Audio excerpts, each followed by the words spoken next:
Hello दोस्तों, कैसे हो आप लोग। आशा करते हैं अच्छे होंगे। तो मेरे वीडियो को लाइक एवं चैनल को सब्सक्राइब जरूर कर देना और कहानी पूरा जरूर सुनना दोस्तों। तो चलिए कहानी को स्टार्ट करते हैं। उत्तर प्रदेश के एक छोटे से गांव में रामलाल नाम का किसान अपनी 4 बेटियों गीता, सीता, राधा और पूजा के साथ रहता था। उसकी पत्नी का देहांत वर्षों पहले हो चुका था। बेटियां जवान थी लेकिन सब कुंवारी थी और अपनी अपनी पढ़ाई में व्यस्त। गांव में लोग अक्सर कहते रामलाल की बेटियां कितनी संस्कारी और भोली है, इन्हें तो आदर्श मानना चाहिए। लेकिन एक दिन ऐसा तूफान उठा जिसने पूरे गांव की नींव हिला दी। अचानक आई खबर। गांव के दाई को खबर लगी कि रामलाल की चारों बेटियां गर्भवती है। यह सुनते ही पूरा गांव सन्न रह गया। ये कैसे हो सकता है? ये चारों तो कुंवारी है, घर से बाहर तक मुश्किल से निकलती है। गांव के बुजुर्ग पंचायत बैठाने लगे। अफवाहें फैलने लगी। कोई कहता जरूर लड़कियां छुपकर किसी से मिली होगी। कोई कहता यह तो किसी भूत प्रेत का काम है। रामलाल बेइज्जती से टूट गया। उसकी आंखों में आंसू थे, पर बेटियां बार बार यही कह रही थी, बाबा हमने कोई गलती नहीं की, हमें नहीं पता ये कैसे हुआ।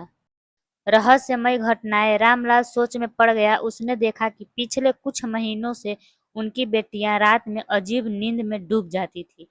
सुबह उठती तो उन्हें याद ही नहीं रहता कि क्या हुआ था।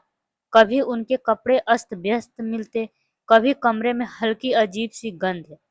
गांव की एक बूढ़ी औरत ने रामलाल को कहा, बेटा तुम्हारे घर में कोई इंसान नहीं बल्कि कोई दुष्ट आत्मा या राक्षस घुसता है। यही सब गड़बड़ कर रहा है। रामलाल को बात समझ नहीं आई लेकिन वह डर गया। जांच शुरू हुई। गांव में एक स्कूल का मास्टर था, नाम था सुरेश। वह पढ़ा लिखा और विज्ञान में विश्वास रखने वाला आदमी था। उसने रामलाल को कहा, चाचा अंधविश्वास में मत पड़िए। कुछ तो गड़बड़ है, लेकिन सच जानने के लिए हमें सबूत चाहिए। सुरेश ने तय किया कि रात को छुपकर रामलाल के घर पर निगरानी रखेगा। सच का खुलासा। एक रात सुरेश और 2-3 गांव वाले पेड़ के पीछे छुपकर बैठ गए। आधी रात होते ही उन्होंने देखा गांव का ही एक दबंग जमींदार, जो बहुत रसूखदार था, चुपके से खिड़की तोड़कर घर में घुसा। वह चारों बहनों को नींद की दवा पिलाता और उनका शोषण करता। सभी के होश उड़ गए।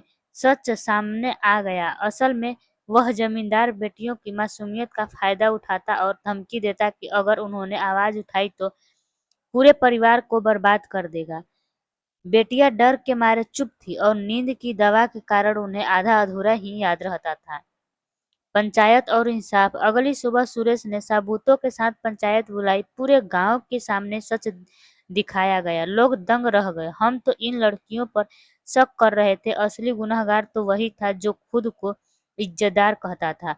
गांव वाले ने जमींदार को पकड़ लिया और पुलिस के हवाले कर दिया। बेटिया का साहस। चारों बेटियों ने रोते हुए कहा, हम निर्दोष हैं, हमें समाज ने ही गुनहगार बना दिया था। पर अब सच्चाई सामने आ गई है। गांव के लोग ने उनकी माफी मांगी। धीरे धीरे समय बीता बीता बेटियों ने अपने बच्चों को जन्म दिया। उन्होंने ठान लिया कि अब औरतें की चुप्पी नहीं रहेगी और अपने बच्चों को इतना शिक्षित बनाएगी कि कोई और लड़की कभी इस अनन्या का शिकार न बने।